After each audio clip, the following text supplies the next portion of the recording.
ബഹുമാന്യരായ സഹോദരന്മാരെ, സഹോദരികളെ, അള്ളാഹുവിനെ സൂക്ഷിച്ചുകൊണ്ട് ജീവിക്കണമെന്ന് ഒരിക്കൽ കൂടി ഉപദേശിക്കുകയാണ്.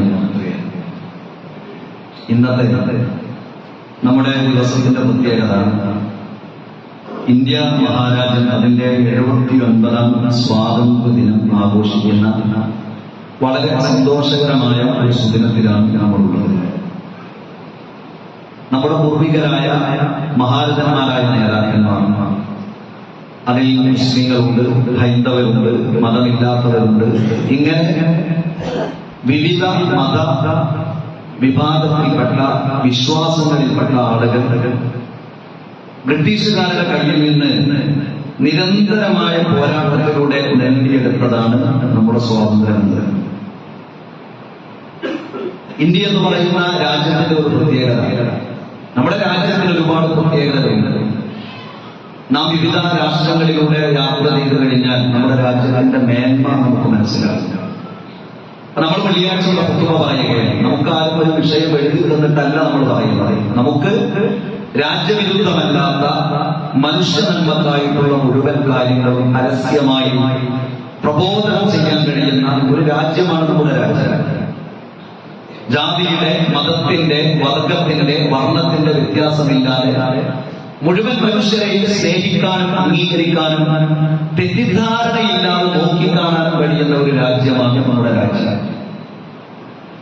ഈ രാജ്യത്ത് സ്വാതന്ത്ര്യത്തിനു വേണ്ടി അടരാടിയ മഹാരഥന്മാരായ നേതാക്കന്മാർ സ്വപ്നം കണ്ടത് എല്ലാ കാലത്തും ഈ രാജ്യം സ്നേഹത്തിലും ഐക്യത്തിലും പരസ്പര ബഹുമാനത്തിലും നിലകൊള്ളണമെന്നതാണ്.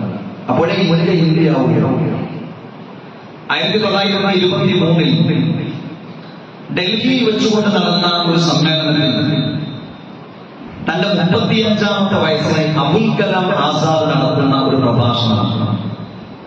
അദ്ദേഹം പറയുന്നത്, കുത്തബ് മീനാറിന്റെ മുകളിൽ ഒരു മാലാഖ ഇറങ്ങി വന്നുകൊണ്ട് എന്നോട് ചോദിക്കുകയാണ്, നിങ്ങൾക്ക് ഇന്ത്യ രാജ്യത്തിന്റെ സ്വാതന്ത്ര്യമാണോ വേണ്ടത്, ഹിന്ദു മുസ്ലിം ഐക്യമാണോ വേണ്ടത്?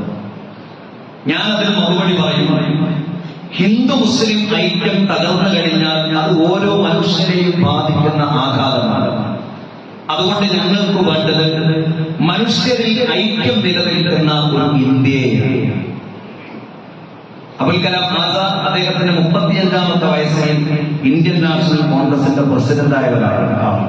അതിനുശേഷം 1940 മുതൽ 46 വരെ ചരിത്രം വിസ്മരിക്കുന്ന അല്ലെങ്കിൽ മാറ്റി നിർത്തപ്പെടുന്ന ഒരു കാലമായതുകൊണ്ടാണ് ഞാനത് ഓർമ്മിപ്പിച്ചത്.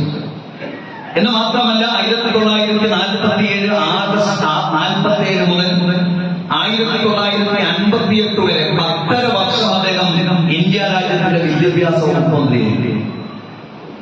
തർജുമാനുൽ ഖുർആൻ, വിശുദ്ധ ഖുർആനിന്റെ പരിഭാഷ എഴുതിയ മഹാനായ ഒരു പണ്ഡിതനായിരുന്നു. മക്കയിലാണ് അദ്ദേഹം ജനിച്ചത്. പിന്നെ കൽക്കട്ടയിലേക്ക് വരികയാണ് ചെയ്തത്. അപ്പോൾ ഞാൻ സൂചിപ്പിച്ചത്, ഈ രാജ്യത്തിന്റെ മഹാരഥന്മാരായ നേതാക്കന്മാർ സ്വപ്നം കണ്ട ഇന്ത്യ എന്നത് മുഴുവൻ മനുഷ്യരെയും ആദരിക്കുകയും അംഗീകരിക്കുകയും ചെയ്യുന്ന ഒരു സ്വസ്ഥസമ്പൂർണമായ പരിസര ഇന്ത്യയാണ്. മുസ്ലിങ്ങളായ നമ്മെ സംബന്ധിച്ചിടത്തോളം ഒരു ബഹുസ്വര സമൂഹത്തിൽ ജീവിക്കുക എന്നത് നമുക്ക് പ്രയാസമേ അല്ല, ഒരു പുതുമയുള്ള കാര്യങ്ങളല്ല, പ്രയാസമേ അല്ല. കാരണം അല്ലാഹുവിന്റെ പ്രവാചകൻ മദീനയിലെത്തി, മക്കയിൽ നിന്ന് മദീനയിലെത്തി. മദീനയിലെത്തിയതിനു ശേഷം പ്രവാചകൻ മദീനയിൽ ഉണ്ടാക്കിയ ഒരു ഭരണഘടന. മദീനയിൽ മുസ്ലിങ്ങൾ ഉണ്ടായിരുന്നു, മദീനയിൽ ജൂതരുണ്ടായിരുന്നു, മദീനയിൽ ക്രിസ്ത്യാനികൾ ഉണ്ടായിരുന്നു, മദീനയിൽ മതവിശ്വാസമില്ലാത്തവരുണ്ടായിരുന്നു. അവർക്ക് വേണ്ടി അവർ കൂടിയിരുന്ന് രൂപപ്പെടുത്തിയ ഭരണഘടനയാണ് മദീന ചാർട്ടർ. അങ്ങനെയുള്ള സ്ഥലത്ത് പ്രവാചകൻ ജീവിച്ചിട്ടുണ്ട്. ആ ഭരണഘടനയിലെ നിയമങ്ങളിൽ ഒന്ന്, നമ്മൾ ഉമ്മത്തും വാഹിദയാണ്. നമ്മൾ അടങ്ങിയ ഈ വിവിധ മതവിഭാഗക്കാർ ഉമ്മത്തും വാഹിദ, ഒരു സമൂഹമാണ്. അതുകൊണ്ട് നാം സമാധാനത്തോടുകൂടി ജീവിക്കണം. നമുക്കൊരു സംയുക്ത പ്രതിരോധ ബാധ്യതയുണ്ട്. അതായത് ഈ മദീനക്കെതിരെ ആരക്രമിക്കാൻ വന്നാലും, അവൻ മുസ്ലിമാകാം അമുസ്ലിമാകാം, ആരക്രമിക്കാൻ വന്നാലും നമ്മൾ ഒന്നായി, നമ്മൾ മുസ്ലിങ്ങളും ഇതര മതവിഭാഗങ്ങളും ഒന്നിച്ചു നിന്ന് നാം അവരുടെ നേരിടണം. നമുക്കിടയിൽ നീതി ഉണ്ടാകണം, സുരക്ഷയുണ്ടാകണം. ഇങ്ങനെ ഒരു ഭരണഘടന അല്ലാഹുവിന്റെ പ്രവാചകന്റെ മദീന കാലഘട്ടത്തിൽ എഴുതി രേഖപ്പെടുത്തിയിരുന്നു. നമ്മെ സംബന്ധിച്ചിടത്തോളം ഒരു ബഹുസ്വര ഇന്ത്യയിൽ ജീവിക്കുക എന്നത് പ്രയാസമേ അല്ല എന്ന് മാത്രമല്ല സന്തോഷകരമായ ഒന്നാണ്.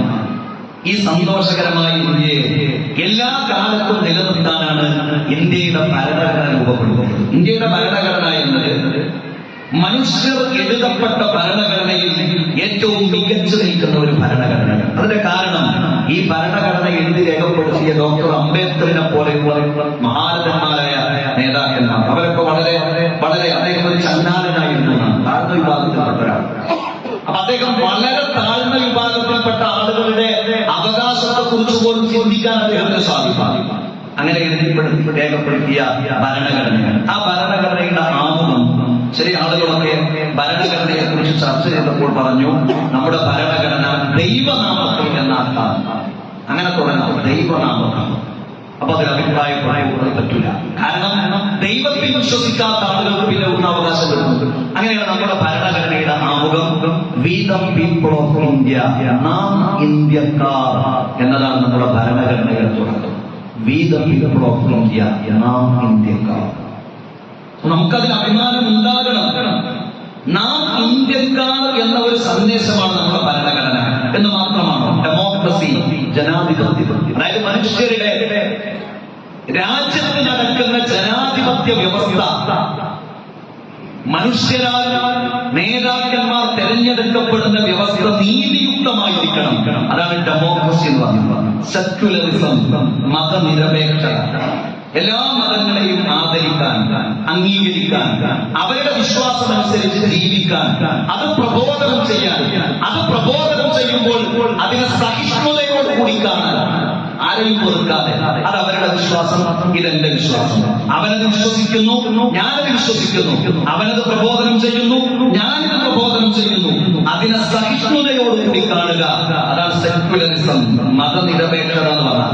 ഇന്ത്യയുടെ മതനിരപേക്ഷത എന്ന് പറഞ്ഞാൽ മതത്തെ ഒഴിവാക്കുക എന്നുള്ളതല്ല. ഇഷ്ടമുള്ള മതം സ്വീകരിക്കുക, വിശ്വസിക്കുക, പ്രബോധനം ചെയ്യുക, അതിനെ സഹിഷ്ണുതയോടുകൂടി കാണുക. അത് ഇന്ത്യൻ ഭരണഘടനയിലുണ്ട്.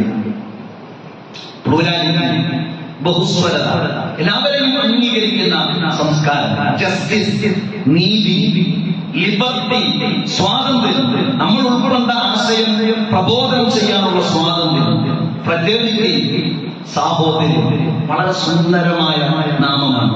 ഈ ഭരണഘടനയുള്ളത് കൊണ്ടാണ് ഈ രാജ്യം ഇങ്ങനെ മുന്നോട്ട് പോകുന്നത്. ഇതിനെ നിലനിർത്താൻ, രാജ്യത്തുള്ള പുഴുക്കുത്തുകളെ മാറ്റി നിർത്താൻ, സമാധാനത്തോടെ, വൈകാരികതയില്ലാതെ, വിവേകത്തോടുകൂടി മുന്നോട്ട് പോകാൻ നമുക്ക് സാധിക്കണം. മഹാരഥന്മാരായ എത്രയോ നേതാക്കന്മാർ. മുഹമ്മദ് അബ്ദുറഹ്മാൻ സാഹിബ്, അദ്ദേഹം ഇന്ത്യ മഹാരാജ്യത്തിന്റെ സ്വാതന്ത്ര്യത്തിനു വേണ്ടി അലരാടിയ മഹാനായ ഒരു നേതാവ്. അദ്ദേഹം വലിയ രാഷ്ട്രീയ പാർട്ടികളുടെ സമ്മേളനങ്ങൾ നടക്കുമ്പോൾ നമസ്കാരത്തിന്റെ സമയമായാൽ കൃത്യം നമസ്കരിക്കും.